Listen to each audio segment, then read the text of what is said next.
कयासों पर ऐसा कहर बरपा है, हकीकत सामने आ जाए तो फिर कयामत आ जाए।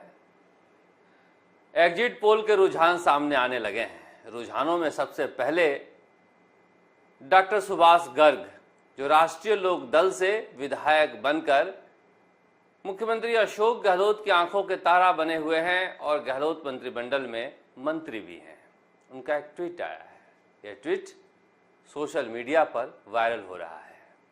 सुभाष गर्ग जी बिना मुख्यमंत्री अशोक गहलोत से पूछे हुए कुछ भी नहीं करते हैं। क्या लिखा है? लिखा है, किसी संगठन को मजबूत व ताकतवर केवल नेतृत्व व कार्यकर्ता ही बना सकते हैं, कोई सलाहकार व सेवा प्रदाता नहीं। नेतृत्व को चाणक्य की जरूरत है, न कि व्यापारी की। किसके बारे में कह रहे हैं? कोई अनुमान है आपको? सबको है। प्रशांत किशोर के बारे में कह रहे हैं। मैंने आपसे पहले दिन से कहा था कि प्रशांत किशोर की सूरत देखकर मुख्यमंत्री अशोक गहलोत आग बबूला हैं, इसलिए कि प्रशांत किशोर के फॉर्मूले में सचिन पायलट फिट बैठते हैं। क्या कहा था मुख्यमंत्री अशोक गहलोत ने? जब से मैं मुख्यमंत्री बना था तब से मेरा इस्तीफा सोनिया गांधी के पास पड़ा है। एक बार सोनिया गांधी मांग कर तो देख ले, देखिए कैसे हाहाकार मच जाएगा। क्योंकि अभी तो सोनिया गांधी ने फैसला किया भी नहीं है प्रशांत किशोर को लेकर, और इस तरह के ट्वीट सामने आ रहे हैं जिसमें खुलेआम पार्टी नेतृत्व को चुनौती दी जा रही है। आचार्य प्रमोद कृष्णन ने भी कल कहा था कि जो कुछ अशोक गहलोत ने बोला है कि बार बार मुख्यमंत्री बदलने की बात नहीं होनी चाहिए, यह पार्टी से बगावत है। और यह सब बोलने के बाद जिस तरह से मुख्यमंत्री अशोक गहलोत मुंबई जाकर बैठ गए हैं, लोग कहने लगे हैं कि क्या 9 दिन में 2 बार सचिन पायलट सोनिया गांधी से मिल लिए, इतने भर से मुख्यमंत्री अशोक गहलोत आग बबूला हो गए हैं, सोनिया गांधी से नाराज हो गए हैं। तभी तो पहली मुलाकात में तो यह तक कह दिया था कि मैंने कोई वहां सीसीटीवी कैमरा लगा रखा है जो बता दूं क्या बातचीत हुई। इतना भी नहीं कहा था कि कांग्रेस के नेता हैं, राष्ट्रीय अध्यक्ष से मिल सकते हैं।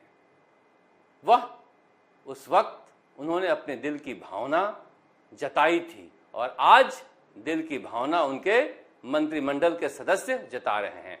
ये सुभाष गर्ग प्रशांत किशोर पर सवाल उठा रहे हैं, जो कह रहे थे कि मैं राष्ट्रीय लोक दल का हूं और प्रियंका गांधी के खिलाफ चुनाव प्रचार के लिए उत्तर प्रदेश चुनाव में जाऊंगा। बताइए, ऐसे लोग भी पार्टी को मजबूत करने की सीख दे रहे हैं, मगर रीट में नाम आने के बावजूद मुख्यमंत्री अशोक गहलोत इनका कुछ नहीं किए। तो इसी दिन के लिए नहीं किए कि कैसे कैसे काम आ रहे हैं, ट्वीट यही तो कर रहे हैं।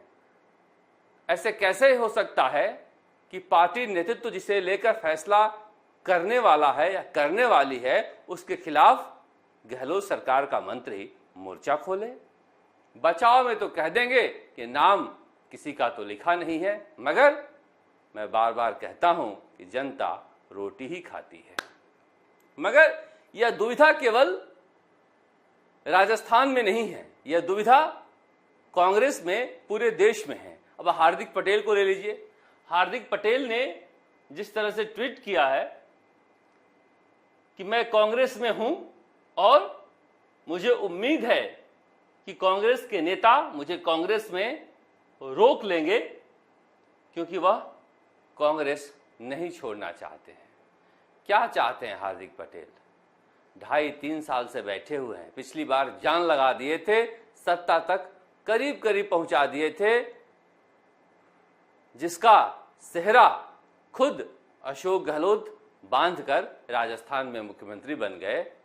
मगर आज वही हार्दिक पटेल कह रहे हैं कि चुनाव नजदीक आ गया, कुछ तो करो। करने आ रहे हैं उदयपुर में चिंतन शिविर में जो कमेटियों के हेड बनाए गए हैं, उनका नाम आपने देखा? जनता कब इन्हें भूल चुकी है, मगर कांग्रेस इन्हीं कमेटियों के नेतृत्व में नया संकल्प लेना चाहती है।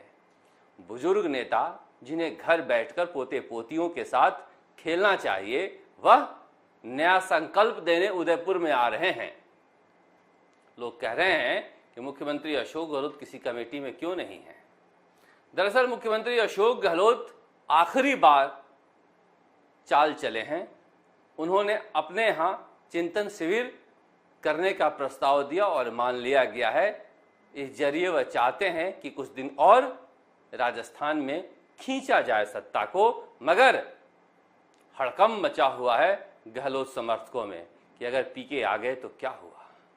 अशोक गहलोत ने बिना नाम लिए तारीफ करते करते जमकर हमला बोला था प्रशांत किशोर पर, और अब सुभाष गर्ग जैसे प्यादे भी बोल रहे हैं, तो समझा जा सकता है कि प्रशांत किशोर की एंट्री को रोकने के लिए बुजुर्ग नेता किस तरह से लामबंद हो चुके हैं। क्योंकि बार बार मैं कहता हूं कि बदलना चाहते ही नहीं हैं, खुद नहीं बदल रहे हैं, इसलिए जनता इन्हें बदल दे रही है, मगर फिर भी यह समझ नहीं रहे हैं। खैर, जो भी हो, कहा जा रहा है कि राजस्थान में परिवर्तन अपरिहार्य है।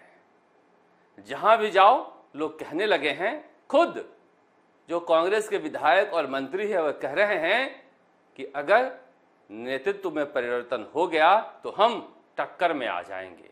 यही विधायक और मंत्री कह रहे थे कि अशोक गहलोत चौथी बार मुख्यमंत्री बनेंगे। पिछले 3-4 महीनों में हालात बदले हैं, सोच बदली है, और विधायक और मंत्री मांग कर रहे हैं छुपे शब्दों में, दबे शब्दों में, कि सोनिया गांधी को जो कुछ करना है कर देना चाहिए। मगर कुछ जनता ऐसी भी है जिन्हें राजनीति से कोई लेना देना नहीं है। रीट मामले में अब लेवल 1 की भी जांच होगी। नियुक्ति अगर पा गए हैं लोग तो भी जांच होगी, वो भी स्क्रूटनी के दायरे में आएंगे। मगर जो बार बार हम सवाल उठा रहे थे कि डीपी जारोली जो मुख्यमंत्री अशोक गहलोत और सुभाष गर्ग के खास हैं, उन्हें क्लीन चिट एसओजी ने दे दिया है, और आज अशोक राठौर ने कोर्ट में खड़े होकर कहा कि हां, हमने क्लीन चिट दे दिया है। यह शर्मनाक है, क्योंकि उसी में अशोक राठौर ने यह भी बताया कि जब प्रिंटिंग प्रेस से पेपर स्ट्रांग रूम के लिए आ रहा था तो पुलिसकर्मी नहीं थे। तो क्या यह क्रिमिनल नेग्लिजेंस नहीं है? आपराधिक प्रवृत्ति की गलती नहीं है? 26 लाख से ज्यादा छात्रों का भविष्य जिस पेपर पर टिका हो, उसे एक ट्रक वाला लेकर आ रहा था। इस तरह के कई खुलासे उन्होंने किए। उन्होंने यह भी नहीं बताया कि किसके कहने पर निजी व्यक्ति रामकृपाल मीणा को परीक्षा का संयोजक बनाया गया था। इसे लेकर अब लगता है कि हो सकता है कि अगली सुनवाई में मामले की जांच सीबीआई को दे दी जाए, क्योंकि जितना कुछ यह सरकार बता रही है उससे ज्यादा लगता है छुपा रही है। बात बीजेपी की भी कर लेते हैं।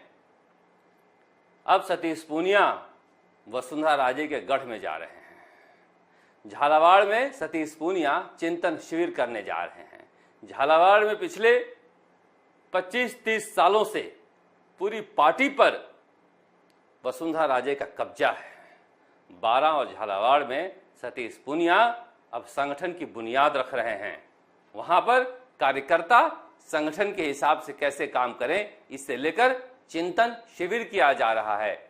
क्या इस चिंतन शिविर में वसुंधरा राजे और सांसद दुष्यंत सिंह भी आएंगे? यह बड़ा सवाल है, क्योंकि पार्टी ने तय किया है कि अब किसी नेता के भरोसे किसी इलाके को नहीं छोड़ा जाएगा। अब हर जिले में, हर प्रखंड में, हर ब्लॉक में पार्टी का संगठन मजबूत किया जाएगा। अब देखना है कि कहीं ऐसा न हो कि वसुंधरा राजे की बेदखली की तैयारी झालावाड़ से भी हो रही हो। राजनीति है, कहा नहीं जा सकता कब कौन ऊपर हो जाए, कौन कब नीचे हो जाए। राजस्थान तक के लिए जयपुर से शरद कुमार।